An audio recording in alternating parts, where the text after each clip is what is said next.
right on time.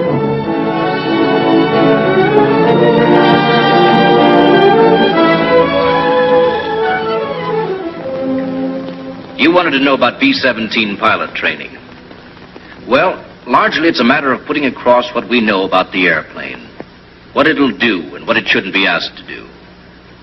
Maybe airplanes are like people. You don't really get to know them until after you've lived with them a while. Takes time, too, to get well acquainted with an airplane. Time to find out just how far you can go with her and still stay friends. That's important. And men like our instructor have lived with this airplane long enough to become pretty good friends with her. So his job is just a matter of giving you the benefit of his experience. The procedure's pretty well standardized, and you'll learn to be thankful for that. Routine, like this circle tour of the airplane at the start, for instance, makes the student's life a lot simpler. In the cockpit, you'll learn to follow the checklist, because it helps you to keep your mind on your work. Detail's important when you're flying a big bomber, and using the checklist means you don't overlook a thing.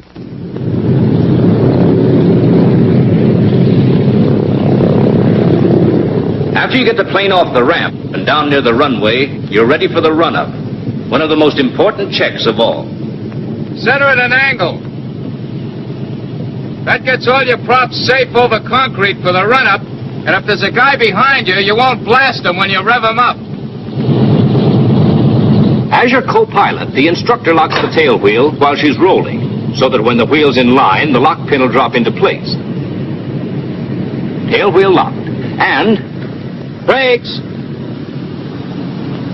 Brakes set.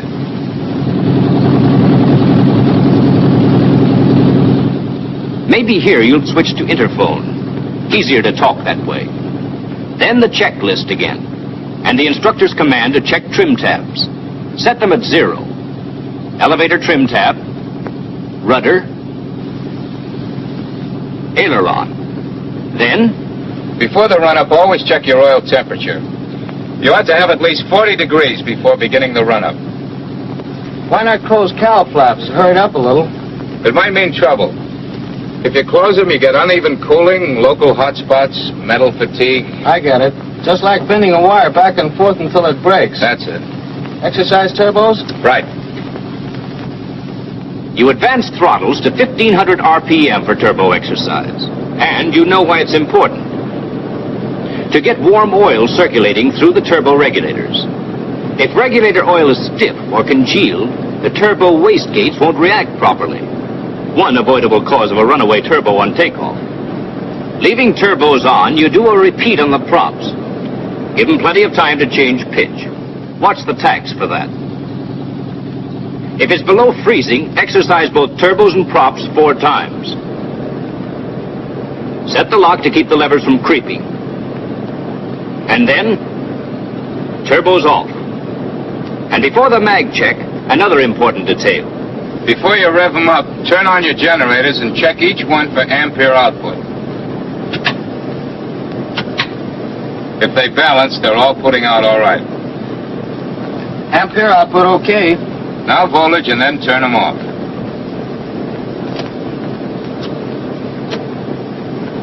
$28.5 on each.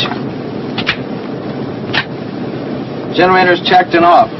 Check mags at 28 inches, starting with number 1. While you're boosting manifold pressure, you remember there's a backfire hazard during the mag check. So you check turbos off, wastegates open, just to be sure. Off. Left. Don't watch the tach, watch the engine. Roughness doesn't always give you a quick drop in RPM. Both. Right. Both. Throttle up to the stop.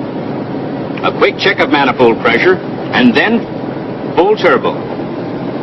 Since you're using 91 grade fuel here, you can't draw 46 inches. Power's cut about 10%. You set your lock. Check RPM, little below 2,500 on this fuel. Take a look at the engine, and everything okay. Back slowly on the throttle because of the induction backfire hazard. Same procedure on all engines.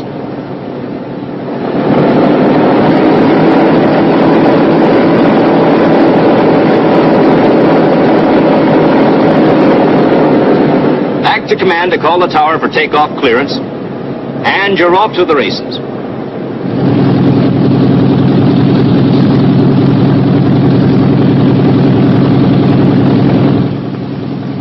Lock tail wheel.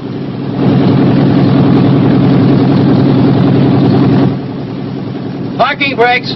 Hold it with your feet on the runway. Less hazard if you have to get away fast. Gyro. Set the gyro compass and check your compass heading against the heading of the runway. Gyro set. Generators.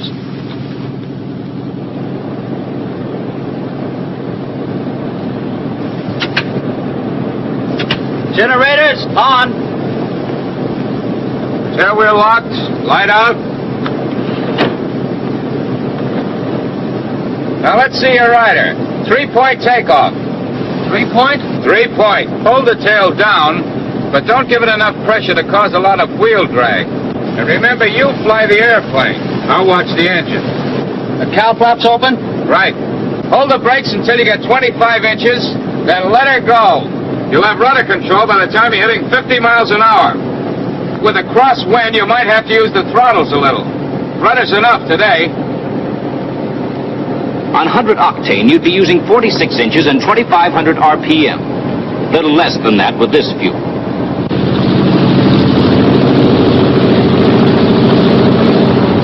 You'll leave the ground at around 100 miles an hour.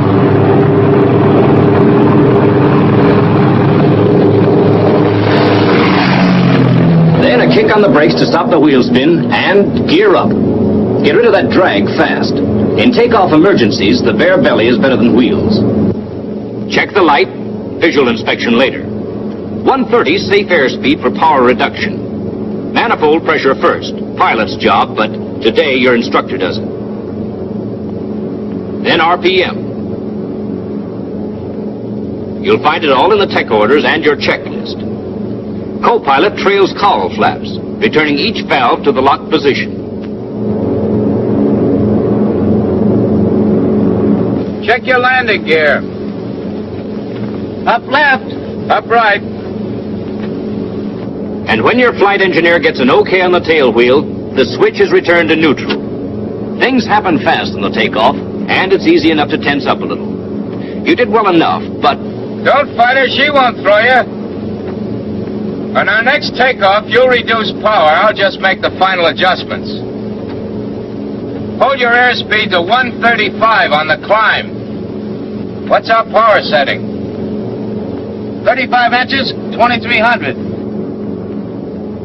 Let's switch back to interphone again.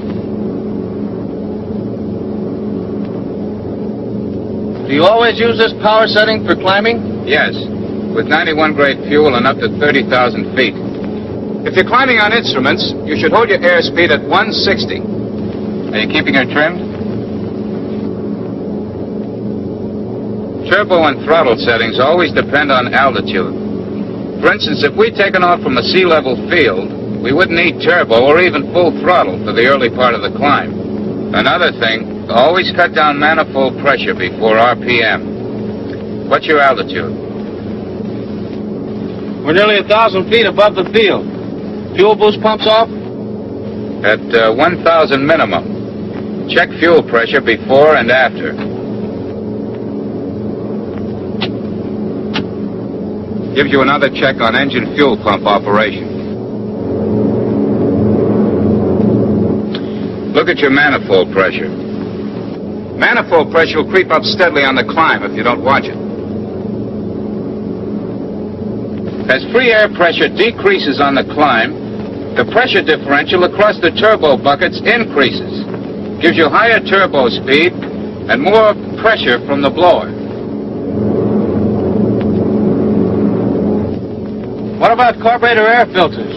Turn them off at 8,000. Don't often hit dust above that. In emergencies, though, you can use them up to 15,000. Dust that high? No, not dust. Carburetor icing conditions. So now they're ice filters. In a way, yes. Filters off. Filters take air from inside the wing. In the kind of weather that ices up carburetors, air inside the wing is drier and warmer, than that you'd get from the ram air intake. Filter light's green, filter's off. Check your manifold pressure. Turning the filters off increases the manifold pressure about 1.5 inches. With carburetor icing conditions, of course, you'd use intercoolers hot, but you won't normally get carburetor icing above 12,000. And up there, you'll always want intercoolers cold. Thin air means higher rate of compression from the supercharger, and compression makes heat. In the wrong places. Nearly always in the wrong places. You level off at 10,000 feet and cut her down to the proper setting for maximum long-range performance on 91 grade fuel. Manifold pressure down first to 28 inches. RPM next. You make this adjustment with one eye on the airspeed indicator, because you use whatever RPM needed to get 150 miles per hour indicated. In this case, with your conditions, 1600 RPM. Then fuel mixtures to auto lean. And your co-pilot closes cowl flaps, since you have a safe margin in head temperatures. What about the other power settings? Well, you've used 3, modified for 91 grade fuel. Takeoff power, 5 minutes maximum continuous operation, climbing power, and maximum long range. They're all there on the panel. The power setting used in normal cruising is always figured from your flight conditions. Desired range, fuel available, weather conditions, altitude, gross weight, and perhaps 1 or 2 other things. In special cases, you'll always figure your best power setting from your flight computer. All settings are arrived at scientifically. Don't improvise. Plan the way they're written. And always keep an eye on your mixtures. In auto lean, don't use more than 29 inches with 91 grade and 2,000 RPM.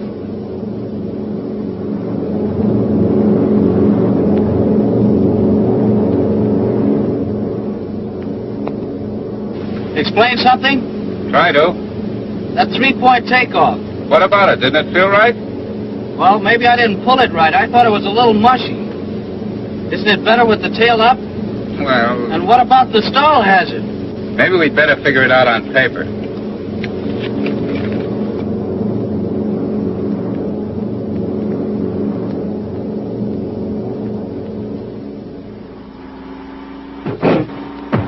Well, here we are.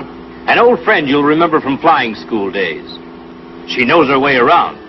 Call her Tail-Up Myrtle. Now, take it easy, Myrtle. When Myrtle's parked on the ground, she's sure enough in a stalling or near stalling attitude. So on the takeoff, you lift the tail both to decrease drag and get a safe margin below the stall angle. And she takes off like a nice baby, and there's no arguing about it. But with the missus here, it's different.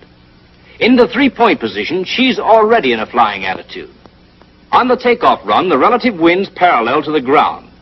So say the ground makes one leg of your angle of attack. Chord line makes the other leg. Angle of attack in 3-point attitude, about 10 degrees. But with power on, the stalling angle for this airplane's about 19 degrees. So when you hold the tail down on the takeoff, you have a nice cozy margin of 9 degrees below the stall angle. And when you leave the ground, the path of the relative wind changes, so that the angle of attack actually decreases. You get maybe another 4 degrees of safety, and you haven't a care in the world. Now let's dig a little deeper. Think of the forces at work when you take off as a team of little guys who are in there working for or against you all the time. For instance, gross weight of the airplane. On the ground, he bears down hard on the landing gear. When we're ready to start the takeoff run, you'll meet a pal of his. Wheel drag. The harder gross weight bears down on the wheels, the bigger and stronger wheel drag gets. That's definitely not good, especially if your runway's soft or slushy. Think of lift as a kind of muscle man working from the wings, pulling up gross weight. Speed makes him pull harder. An increase in the angle of attack also makes him pull harder. Get the relationship between lift, weight on wheels, and wheel drag. The more lift, the less weight on wheels. Less weight on wheels, smaller wheel drag. Then, of course, there's thrust. He's your power. And aerodynamic drag. He's with you all the time, except when you're parked on the ground. Now, let's try to visualize what happens on a two-point takeoff. At the start of the run, lift increases steadily. Lift takes more and more weight off the wheels. Taking weight off the wheels steadily reduces wheel drag. Then, just when things are looking good, you lift the tail. Angle of attack decreases. That cuts down lift. Lift lets weight go back down on the wheels, and wheel drag increases again. Aerodynamic drag is cut a little, but not enough to compensate for the extra wheel drag.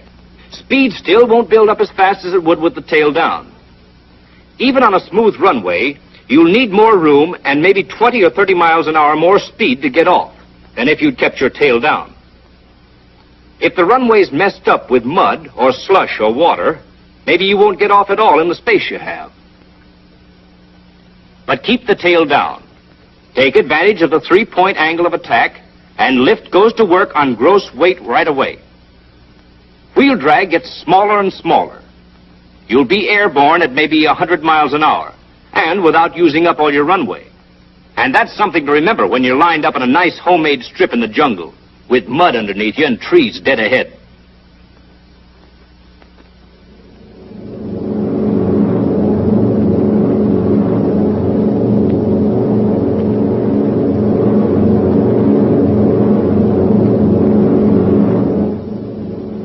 Well, how do you like her? Try a little problem when you get over the field. Say you're coming in after a long mission, you're a little short on gas, and when you arrive, the field's closed in. Beeline for an alternate base.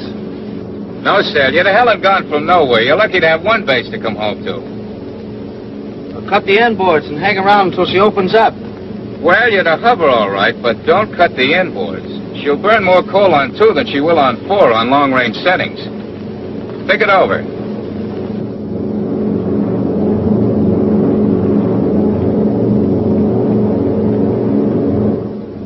All right, here we are. Granite stuff straightest below, up to, say, 2,000. Don't know when we'll be able to find a hole in it. Instrument letdown's out. What are you going to do?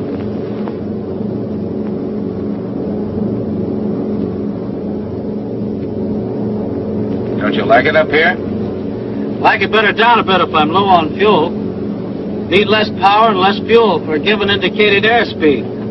Air's not so thin. Crops take fewer horses. Okay, that's part of it. When you get down to 8,000, you give the command for carburetor filters on, and you finally level off at around 500 feet above your theoretical overcast.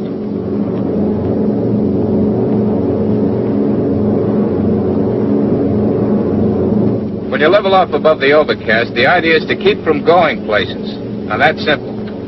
Cut your speed down to 120, even if you have to reduce your RPM to 1250 to get it.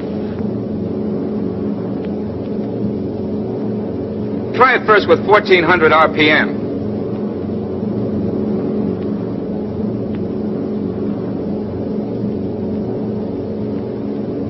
All right, reduce manifold pressure.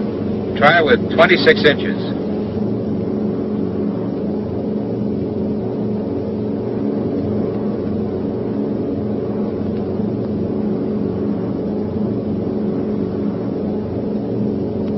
Jettison the Bombardier? No, your weight's all right. You've used up most of your gas on the way home, and I hope you didn't bring any bombs back. Cut your RPM down a little more. 1250 is the minimum.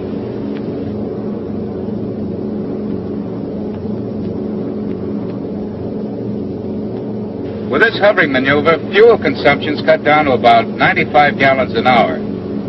At the end of a mission, you'll have a light load, so it's absolutely safe. Keep your banks at a 10-degree angle, and just sit it out. Regular helicopter.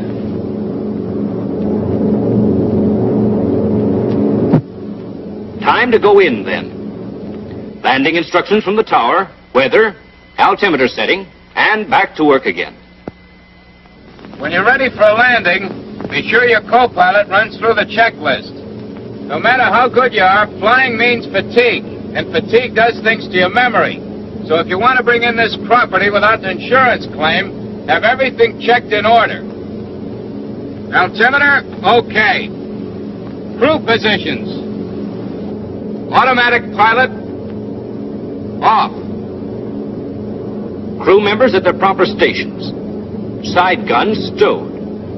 All turret guns up and pointing rear. Booster pumps on. Your power plant should be ready for full takeoff power in case a go-round is necessary. Mixtures auto-rich.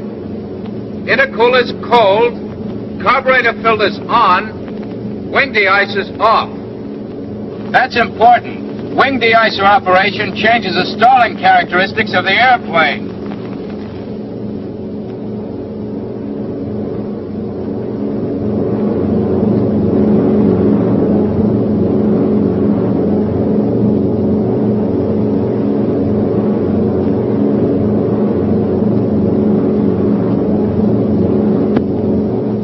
Golden Tower, this is 641 on downwind leg, over. 641 on downwind leg, cleared to land, wheels down, over. Roger.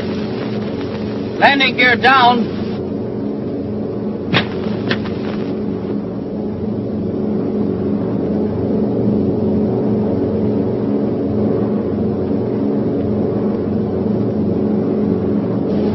Down left. Down right.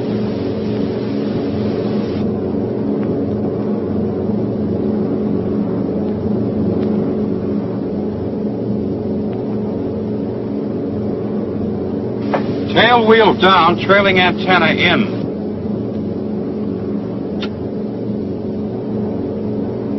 Check brake and hydraulic pressure. Brakes okay. Pressure around 750. RPM 2100. Turbos set. Now we have power immediately available for a go-round if we need it. Flaps should be lowered on the downwind leg, but not until airspeed's below 147. 1/3 flaps on the downwing leg, full flaps on final approach. And if you have to go around, you don't need to milk up your flaps. They'll come up slowly enough. You hold airspeed at 130 indicated on the base leg of the pattern. Then, in a matter of seconds, you make your bank into the final approach. Full flaps. High RPM. 120. 115. Don't close your throttles until you're sure of a landing.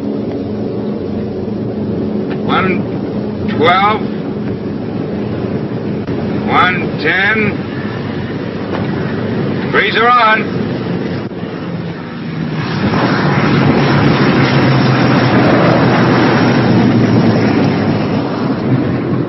Hydraulic pressure's okay. Otherwise, you'd gunner and take off again.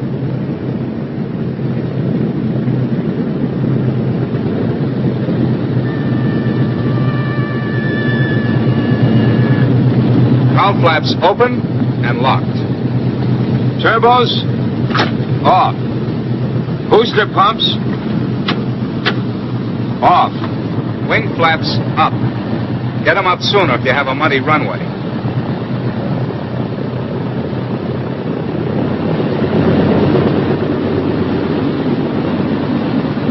Tail wheel unlocked. Generators. Generators off.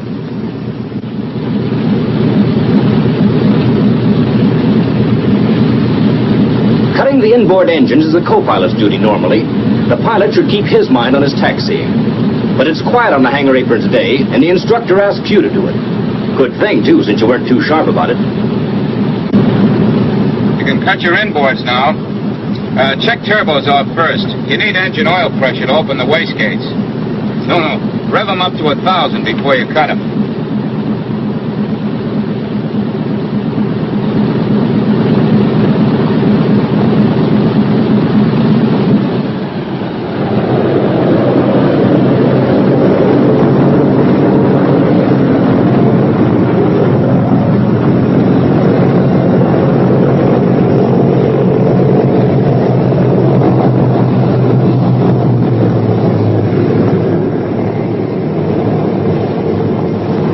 working brakes?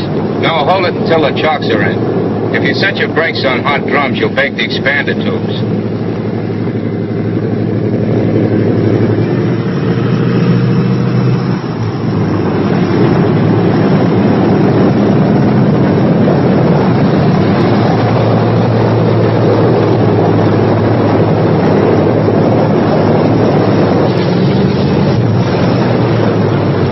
Don't turn off the ignition until the engines have stopped turning over.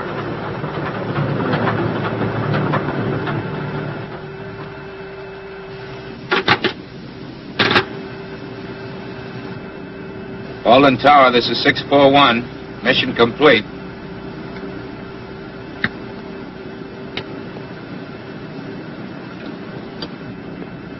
See that all other switches are off before turning off the batteries and the main line. Booster pumps off. Landing gear, wing flaps, neutral. De-icer, anti-icer off. Inverters? Inverters off only when the instruments have returned to neutral. Inverters off. Batteries off. Main line off. Lock control surfaces.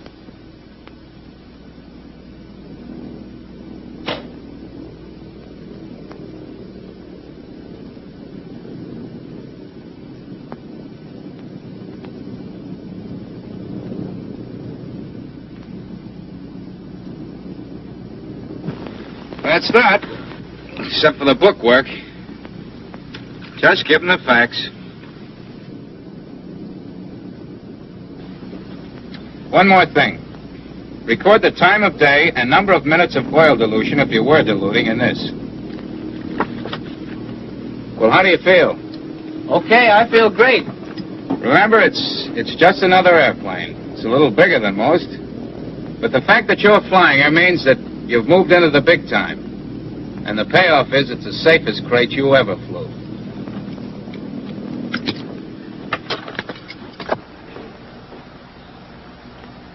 That's part of it. Not all of it by a long shot, but part of it at least. It's a little more complicated than a buckboard wagon. Still, on the other hand, it's not quite as elaborate as a battleship.